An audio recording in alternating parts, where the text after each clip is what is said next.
मैं KS. Meena, visit Hindi, जेलवी Kheda, Gujarat से। जो कक्षा 11th में पाठ है आओ मिलकर बचाएं, जो कवियत्री निर्मला पुतुल के द्वारा लिखा गया है। आज के जो वातावरण में, परिवेश में जो पर्यावरण का जो ह्रास हो रहा है, पर्यावरण को नुकसान पहुंचाया जा रहा है, उस पर्यावरण को बचाने के लिए जो जनजातियां विभिन्न तरह का जो प्रयास कर रही हैं, जिसकी वजह से आज जो हमारे जो जंगल हैं, पहाड़ हैं, उनको बचाने की आवश्यकता पड़ रही है कि कुछ सामाजिक तत्व अपने निजी स्वार्थों के लिए इन जंगलों को काटते चले जा रहे हैं, पहाड़ों को खोखला करते चले जा रहे हैं, जिससे जो जनजातियां वहां रह करके अपना तो जीवन यापन करने के लिए विभिन्न तरह के प्रयास करके वो कर रही थी, उससे उनको असुविधाएं होने लगी है। जो शुद्ध वायु, जो जलवायु जो एकदम शुद्धतम होती थी, अब धीरे धीरे वो प्रदूषित होती चली जा रही है, जिससे वहां के जो आदिवासी जो जीवन है, आदिवासी लोगों का जो जीवन है वो बहुत ही संकट में होता चला जा रहा है। तो इसलिए वो लोग वहां से पलायन कर रहे हैं। उनकी विस्थापन की समस्या को यहाँ पर उजागर किया गया है। इसी चीज को ध्यान में रखकर के जो कवियत्री हैं, उन्होंने बताने का प्रयास किया है कि जीवन में हमको बहुत सारी चीजों को बचाने की आवश्यकता है। इसलिए उन्होंने आह्वान किया है कि आओ मिलकर बचाएं। तो जो पाठ है, जो अध्याय, जो कविता है, जो बहुत ही बेहतरीन आज के परिवेश में जो इतनी प्रासंगिक है, उसी के कुछ शब्द हैं जो यहाँ पर बाद में आने वाले हैं। जैसे आबोहवा यानी कि जलवायु से संबंधित है, सौंदापन, सुगंध, उम्मीद, आशा, दौर जो समय, अक्खड़पन, किसी बात को लेकर के रुखाई से तन जाना, क्योंकि जो ऐसे जो लोग होते हैं, सच्चे होते हैं, ईमानदार होते हैं, वो हर छोटी बात पर अगर दौर लगता है तो एकदम से वो तन करके सामने खड़े होते हैं। वो परिणाम की कभी चिंता नहीं करते। जुझारूपन, जो संघर्ष करने की जो क्षमता, जो प्रवृत्ति उन लोगों में होती है। इसी को लेकर के अब जो कविता है वो यहाँ से स्टार्ट होती है कि कुछ दृश्य यहाँ पर दिखाए गए हैं जहाँ पेड़ों को काटा जा रहा है। ये जो वहाँ के आदिवासी जो लोगों के रहने के लिए इस तरह के झोंपड़े बने हुए हैं, क्योंकि उनको बहुत सारी चीजों को बचाना है। आज अपनी बस्तियों को नंगी होने से, शहर की आबो हवा से बचाएं उसे। जो कवियत्री कहती हैं कि जो हमारी जो बस्तियां हैं, हमारे जो गांव हैं, हमारे जो घर हैं, उनको नंगी होने से, नंगी होने का तात्पर्य है कि जो हमारी भारतीय संस्कृति और सभ्यता का जो ध्यान होते चले जाना, जो आधुनिकता के नाम पर जो गुणवत्ता, जो अश्लीलता होती चली जा रही है, जो पाश्चात्यकरण का, पाश्चात्य संस्कृति का जो हम लोग अपनाते चले जा रहे हैं, जो फैशन परस्ती है, जिससे हमारी जो मूलभूत संस्कृति और सभ्यता खत्म होती जा रही है, उसको बचाना है।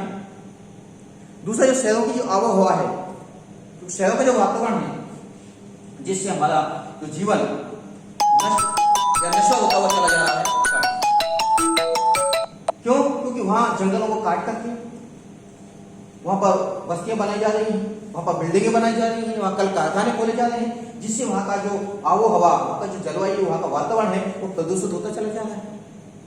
उनको जो एक प्राणवायु ऑक्सीजन मिलती है वो प्रदूषित मिल गई, जिससे विभिन्न तरह की बीमारियां होती चली जा रही हैं। गांव से लोगों का पलायन शहर की ओर चला जा रहा है। तो जो शहरों में जो कुरीतियां थी वो गांवों में आती चली जा रही है, उनको भी खत्म करने का प्रयास किया जा रहा है। तो उनसे, इन सारी चीजों से अपने आप को बचाना है।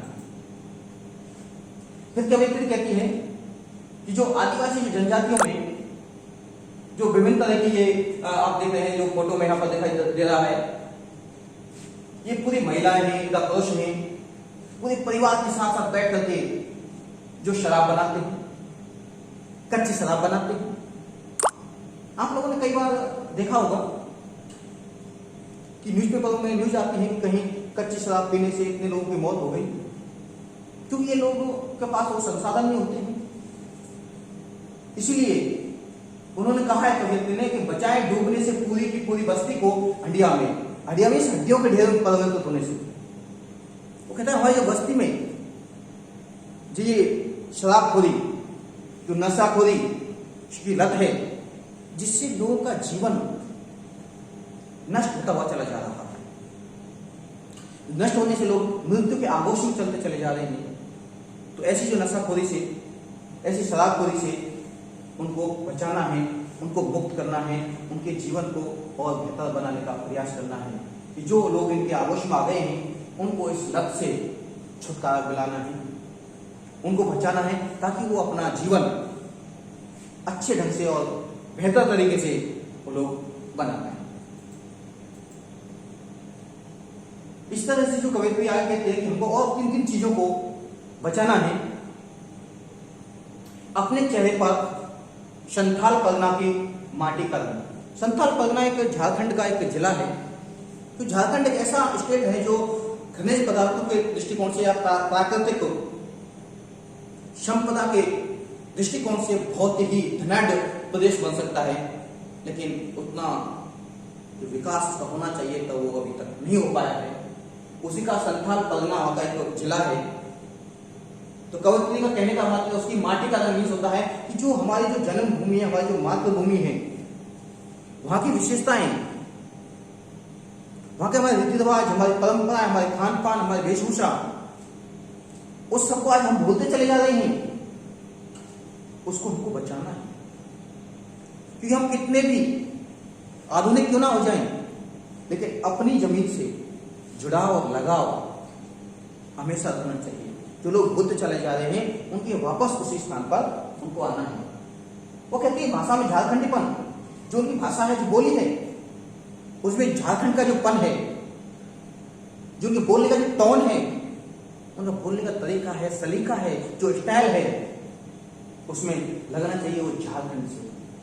यानी उनमें अपने आप एक गर्व की भावना होनी चाहिए कि हम जो बोल रहे हैं वो झारखंड से। ठंडी होती दिनचर्या में जीवन की गर्माहट, जो उनकी जो दिनचर्या है वो शिथिलता आ चुकी है। लोग मायूस हताश जैसे होते चले जा रहे हैं। उनके जीवन में दोबारा से वो गर्माहट, वो चुस्ती, वो फुर्ती, वो उत्साह, वो जोश लाना है।